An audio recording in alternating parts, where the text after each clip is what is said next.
స్నేహితులారా, మీకు తెలుసా ఛానల్ కి స్వాగతం. మీకు వీడియో నచ్చితే దయచేసి లైక్ చేయండి, షేర్ చేయండి మరియు సబ్స్క్రైబ్ చేయండి. ఈరోజు మనం ఒక నిశ్శబ్ద మహమ్మారి గురించి మాట్లాడుకుందాం. మన మెదళ్లను నెమ్మదిగా తినేస్తున్న ఒక సమస్య. దాని పేరే బ్రెయిన్ రాట్. వినడానికి కొంచెం వింతగా ఉండొచ్చు, కానీ మన డిజిటల్ జీవితంలో ఇది చాలా పెద్ద వాస్తవం. ఒక్క నిమిషం ఫోన్ పక్కన పెట్టి ఆలోచిద్దాం.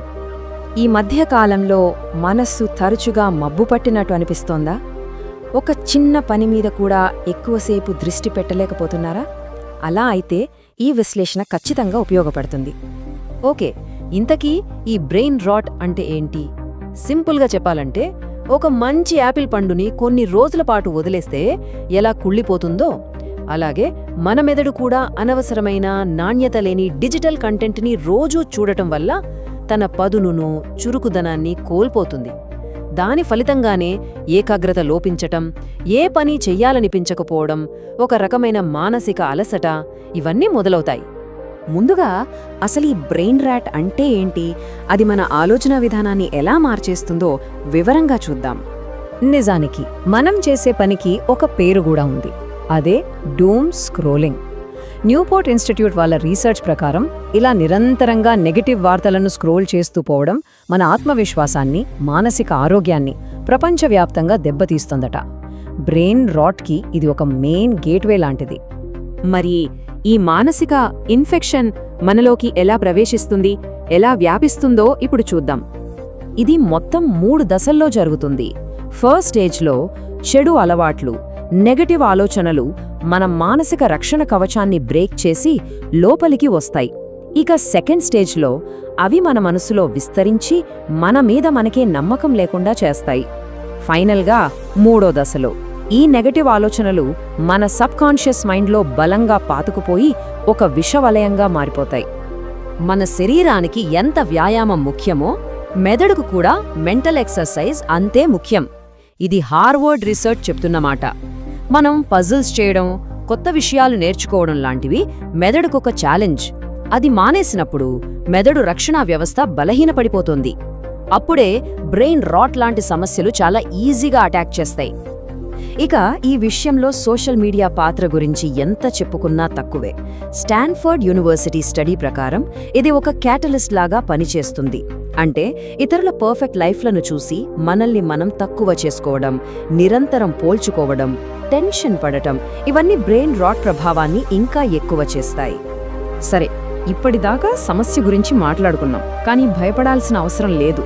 ఎందుకంటే దీనికొక మంచి పరిష్కారం ఉంది. అదే డిజిటల్ డీటాక్స్ అనే ప్రయాణం.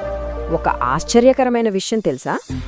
ఒక సగటు వ్యక్తి రోజుకు తన ఫోన్ని ఎన్నిసార్లు చేతిలోకి తీసుకుంటాడంటే ఏకంగా 52 సార్లు.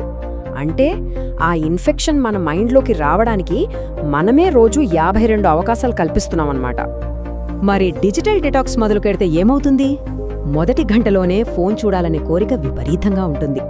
24 గంటల తర్వాత ఏదో మిస్ అవుతున్నాం అనే భయం, ఆందోళన పీక్ స్టేజ్కి వెళ్తాయి. కానీ 3 రోజుల తర్వాత మెల్లగా సహనం పెరిగి ప్రెజెంట్ మూమెంట్లో జీవించడం మొదలు పెడతాం. వారం తిరిగేసరికి నిద్ర బాగా పడుతుంది. 2 వారాల్లో ఆందోళన చాలా వరకు తగ్గిపోతుంది.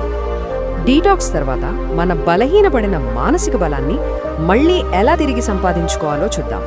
ఇక్కడ చూడండి, ఏమీ ఆలోచించకుండా చేసే స్క్రోలింగ్కి, శ్రద్ధగా చదవడానికి మధ్య ఎంత తేడా ఉందో.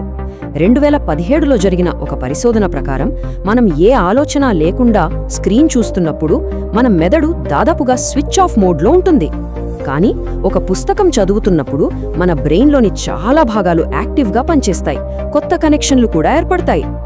అందుకే మన మెదడును తిరిగి రీవైర్ చేయడానికి ఇక్కడ కొన్ని మంచి వ్యాయామాలున్నాయి. మెడిటేషన్, పజిల్స్ సాల్వ్ చేయడం, ఏదైనా కొత్త స్కిల్ నేర్చుకోవడం ఇవన్నీ మన మెదడులోని న్యూరాన్లను మళ్లీ యాక్టివేట్ చేస్తాయి. ఇక చివరగా అన్నిటికన్నా ముఖ్యమైన స్టెప్, ఈ డిజిటల్ ప్రపంచం నుండి ఒక అడుగు వెనక్కి వేసి నిజ ప్రపంచంతో మళ్లీ కనెక్ట్ అవ్వడం. ఇది మనం అనుకున్నంత పెద్ద కష్టమేమీ కాదు.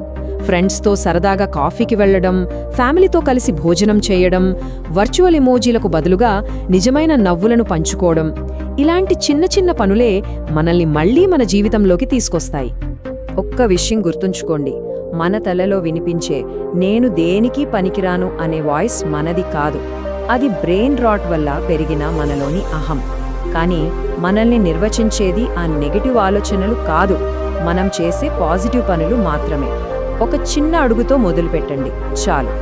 బ్రెయిన్ రాట్ ఒక సైలెంట్ ఎపిడమిక్ కావచ్చు, కానీ మనం సైలెంట్గా ఓడిపోవాల్సిన అవసరం లేదు. కంట్రోల్ మన చేతుల్లోనే ఉంది. మరి మన జీవితం మీద కంట్రోల్ తిరిగి తెచ్చుకోవడానికి మనం వేయబోయే మొదటి అడుగు ఏంటి? ఒక్కసారి ఆలోచించండి.